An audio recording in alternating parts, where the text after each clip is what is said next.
answering this question and not me. What is the future for devolution in Northern Ireland? That's what the question says.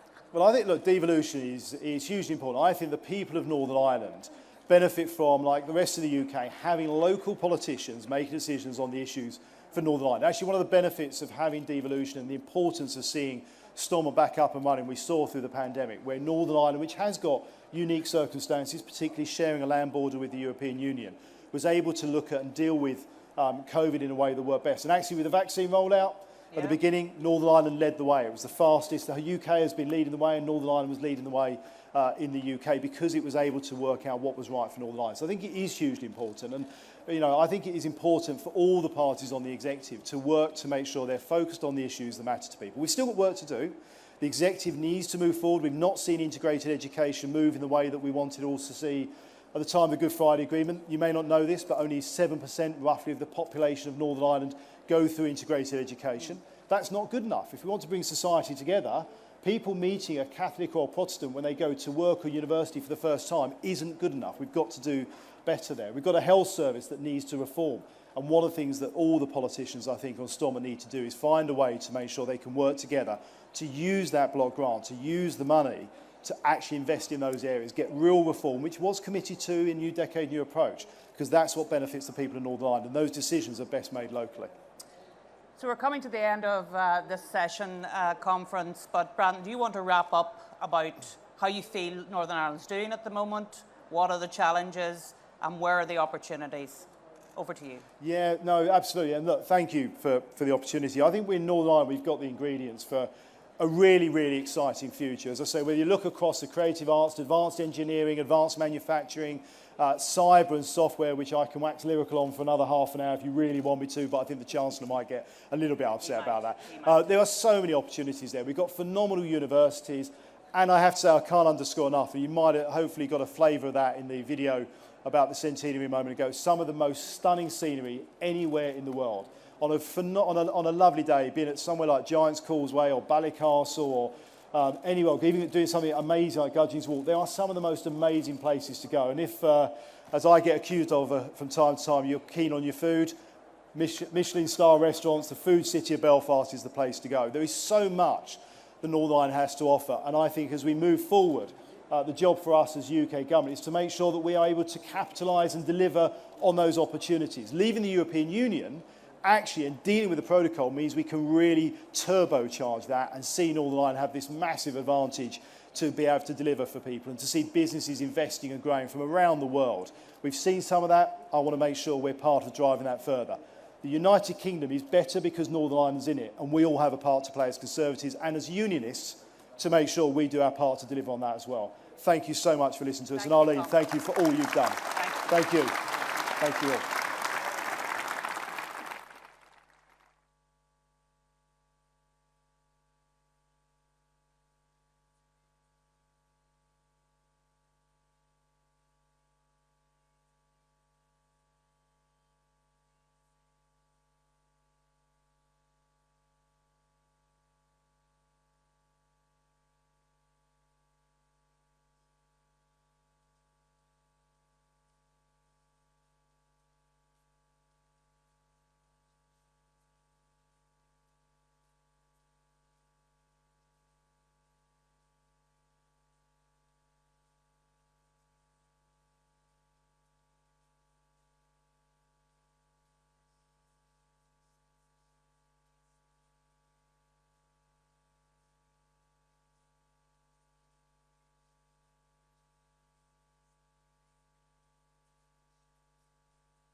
Hi everyone, it's a pleasure to be here.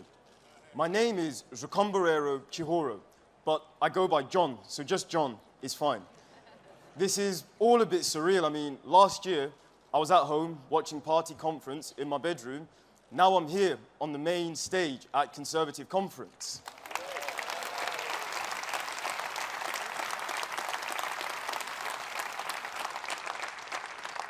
So I'd like to tell you all a bit about how I got here. I was born in Zimbabwe and I moved to the United Kingdom 20 years ago when I was 4 years old. Believe it or not, when I first moved to Britain, I could not speak much English. And we moved here because my dad got a job as a social worker. He grew up in the middle of nowhere in Zimbabwe with very few opportunities at his fingertips. And he was the first person in his village to graduate with a university degree. And he managed to change his family's life with hard work and determination. And that is where I get my own determination to work hard and change the world.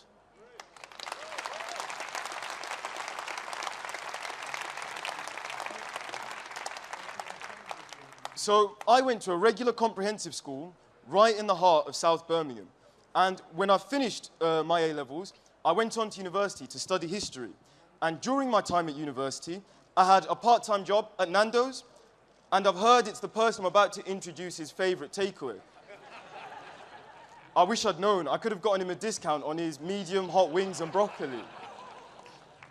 So after I finished university, I found myself unemployed. And like so many other young people, I was pretty nervous to be searching for a job at such an uncertain time for businesses. But the hunt was on. And it was only when I saw a job advert on Instagram of all places that I got my first break. And initially, when I first asked about the job, I was told, oh, it had already been taken. However, there was a slight glimmer of hope because the company offered me a few weeks of work experience. And then on my last day of work experience, when I was getting ready to pack up my desk and say goodbye to all the amazing people that I'd met, my manager called me into his office and said, things are pretty tough at the minute, but we'd like to keep you on through something called Kickstart. And that is how I became RMF Group's first Kickstarter.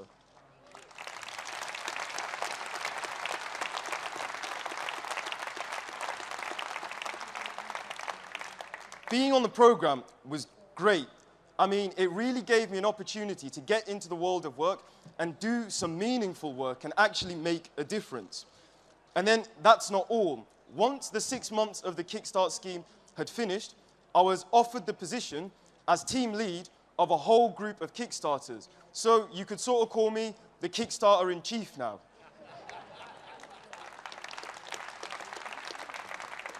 And thanks to this scheme, a whole range of opportunities have opened up in the post-pandemic world that simply did not exist a year or so ago. I've had the opportunity, in a very difficult situation, to start my career and progress. My colleagues and I are very blessed to have been given that opportunity, and I have no doubt that we have a Chancellor who believes in young people. People like me who started at Nando's but are now Kickstarter-in-chief and at the beginning of an exciting and rewarding career. I believe with the right approach, with inclusivity, compassion and hard work, we can change this country for the better and look to the future. And this Conservative government knows how. And now, let me introduce you to someone who represents all of those qualities and much more. He's the man who gave us furlough, Kickstart, Restart, and some really cool videos, to be fair. It's my privilege to welcome to the stage MP for Richmond, Yorkshire, Chancellor of the Exchequer, Rishi Sunak.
Thank you.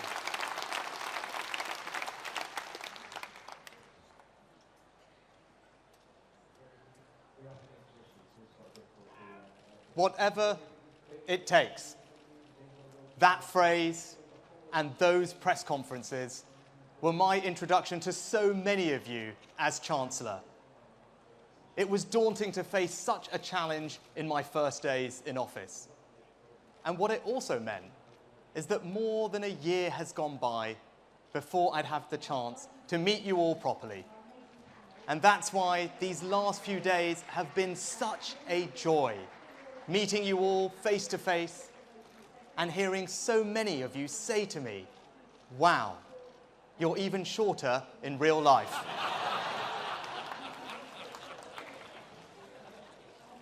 Nothing can ever prepare you to become Chancellor, especially in recent times.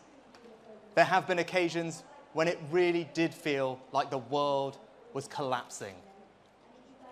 In those moments, there are certain things I fell back on. Yes, my family. Yes, my colleagues. Yes, my tremendous Treasury team. And yes, the person who made all this possible, the person who delivered a thumping Conservative majority, my friend, our leader, the country's Prime Minister, Boris Johnson.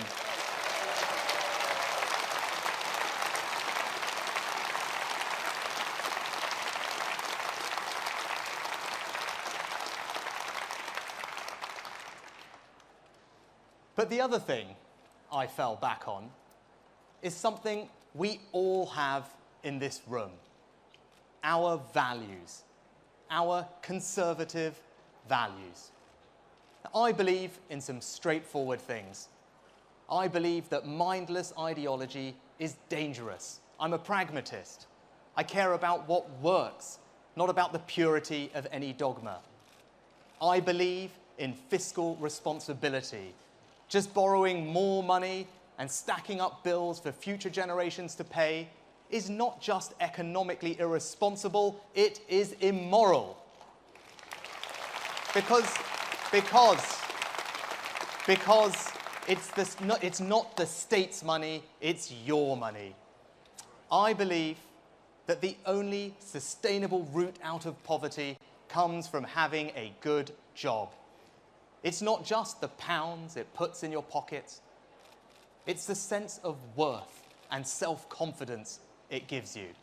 So I will do whatever I can to protect people's livelihoods and create new opportunities too. And when it comes to those new opportunities, I am very much a child of my time.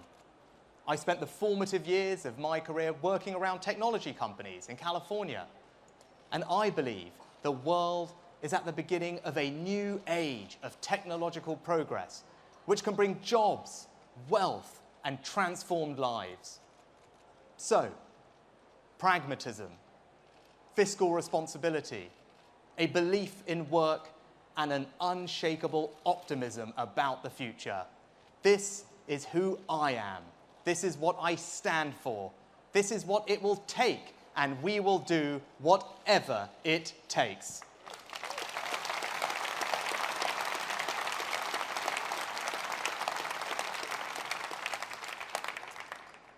And there can be no prosperous future unless it is built on the foundation of strong public finances. I have to be blunt with you. Our recovery comes with a cost. Our national debt is almost 100% of GDP, so we need to fix our public finances. Because strong public finances don't happen by accident. They are a deliberate choice. They are a legacy for future generations and a safeguard against future threats. I'm grateful. We should all be grateful to my predecessors and their 10 years of sound conservative management of our economy.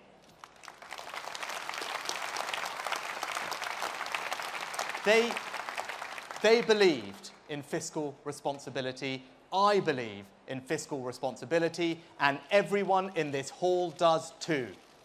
And whilst I know tax rises are unpopular, Some will even say unconservative. I'll tell you what is unconservative. Unfunded pledges, reckless borrowing and soaring debt. Anyone who tells you that you can borrow more today and tomorrow will simply sort itself out just doesn't care about the future. So yes, I want tax cuts, but in order to do that, our public finances must be put back on a sustainable footing. Now, Labour's track record on the public finances speaks for itself. Since 2010, we've had 5 Labour leaders, 7 shadow chancellors, and innumerable spending pledges. And in all that time, they still haven't got the message. The British people won't trust a party that isn't serious with their money. And that's why they vote Conservative.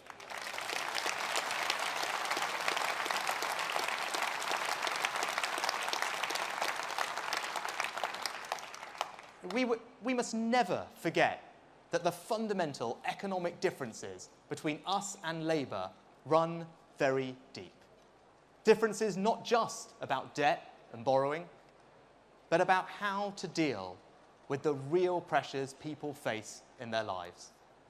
And right now, we are facing challenges to supply chains, not just here, but right around the world, and we are determined to tackle them head on. But tackling the cost of living isn't just a political soundbite. It's one of the central missions of this Conservative government. Picture this. You're a young family. You work hard, saving a bit each month, but it's tough. You have ambitions for your careers, for your children. You want to give them the best, more than you had. Now you tell me, is the answer to their hopes and dreams just to increase their benefits? Is the answer to tell that young family the economic system is rigged against you and the only way you stand a chance is to lean ever more on the state? Be in no doubt, that is the essence of the Labour answer. And not only does Labour's approach not work in practice, it is a desperately sad vision for our future. But there is an alternative. An approach focused on good work, better skills, and higher wages. Approach that says, yes, we believe in you, we will help you, and you will succeed. And better still, it's more than words. It's a plan in action, a Conservative plan, and conference, it is working.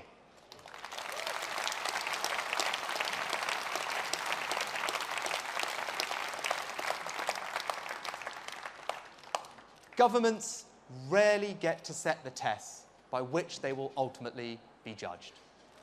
And our test is jobs. Remember, as economies around the world pulled the shutters down, forecasters were predicting unemployment to reach 12%. Millions of people were on the precipice of losing their jobs, their livelihoods, their homes. Well, the forecasts were wrong. The unemployment rate is at less than 5% and falling. That's lower than France, America, Canada, Italy, and Spain. And we now have one of the fastest recoveries of any major economy in the world. Now, it wasn't that the forecasters had bad models, no. It's just their models did not take account of one thing. And that was this Conservative government, our will to act, and our plan to deliver.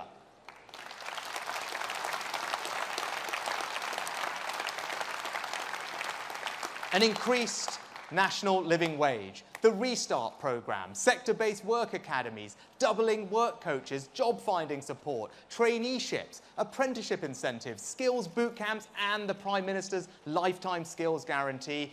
All things we are doing that won't just help people, but will give them the means and the opportunities to help themselves. I believe in good work and better skills and higher wages. I believe that every person in this country has the potential to become something greater. And I know that we, and only we, the Conservative Party, are the ones that can make that happen.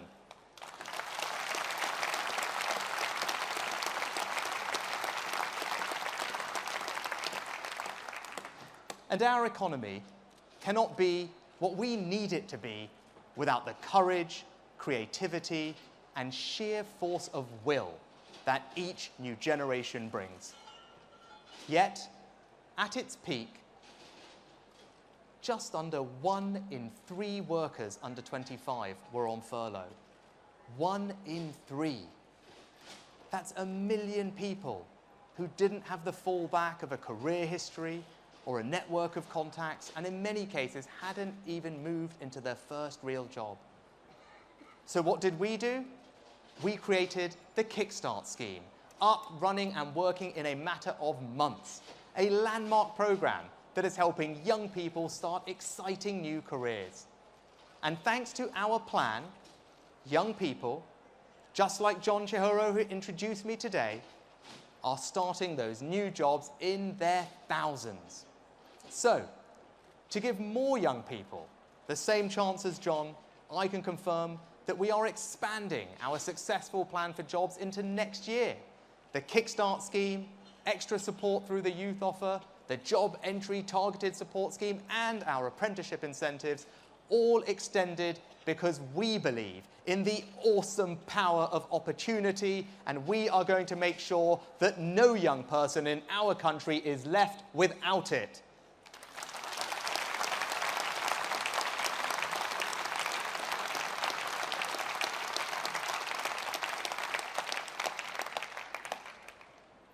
But what we do today means little if we don't also have a plan for tomorrow, a plan for the future, a future economy shaped by the forces of science, technology, and imagination.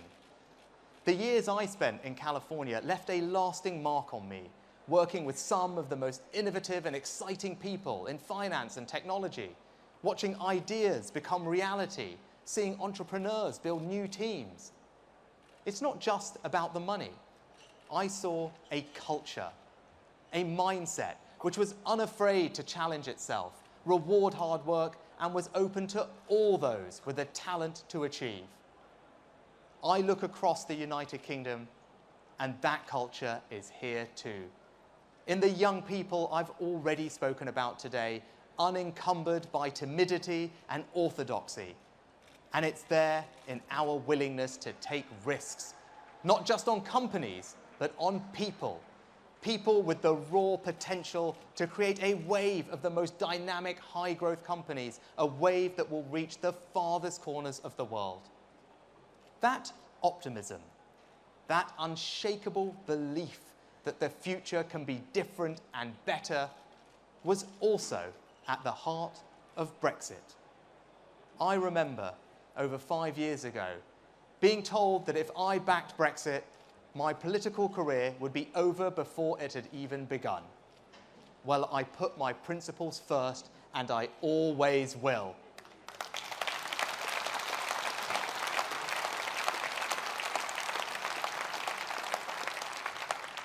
I was proud to back Brexit, proud to back Leave, and that's because, despite the challenges, in the long term, I believe the agility, flexibility, and freedom provided by Brexit would be more valuable in a 21st century global economy than just proximity to a market. That in the long term, a renewed culture of enterprise, willingness to take risks and be imaginative would inspire changes in the way we do things at home. Brexit was never just about the things we couldn't do. It was also about the things we didn't do. That's why we've introduced the super deduction, a UK first in tax policy, which is triggering an explosion in capital investment.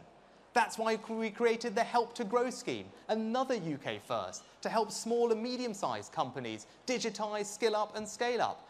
That's why we launched the Future Fund, another UK first in government investment, backing high potential startups. My point is this: even if you can't see it yet, I assure you the future is here. Last year alone, the UK attracted more venture capital investment to our startups than France and Germany combined. And along with enhanced infrastructure and improved skills, we are going to make this country not just a science superpower, not just the best place in the world to do business. I believe we are going to make the United Kingdom the most exciting place in the planet.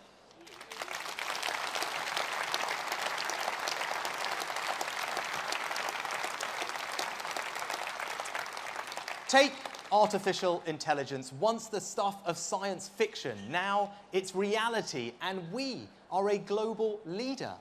The steam engine kicked off the Industrial Revolution. Computers delivered automation. The internet brought information exchange. And as the latest general-purpose technology, AI has the potential to transform whole economies and societies.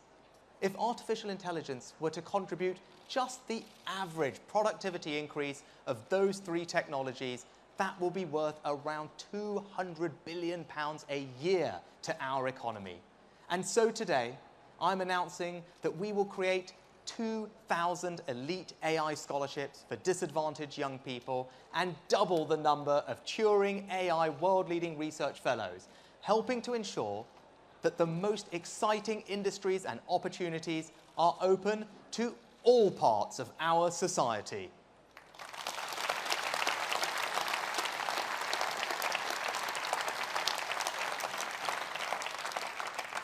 New policy focused on innovative technology, supporting jobs for the next generation, a sign of our ambition for the future.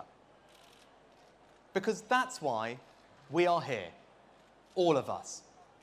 That's why we became members of the Conservative Party. That's why you all give up so much of your time sacrificing things that are important to you in order to help build a better future. You know, the longer I spend in this job, the more I realise that the worst parts of politics are driven by fear.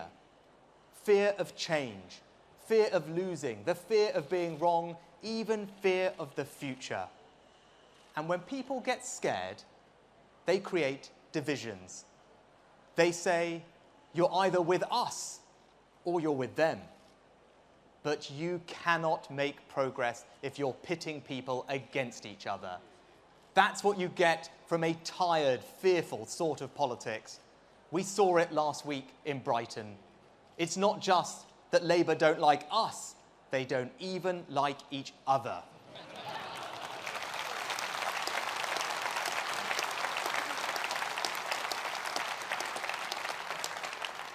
Whereas we, the Conservatives, are now and always will be the party of business and the party of the worker, the party of the private sector and the public sector, a party for the old and the young. The British people want a party that can get things done.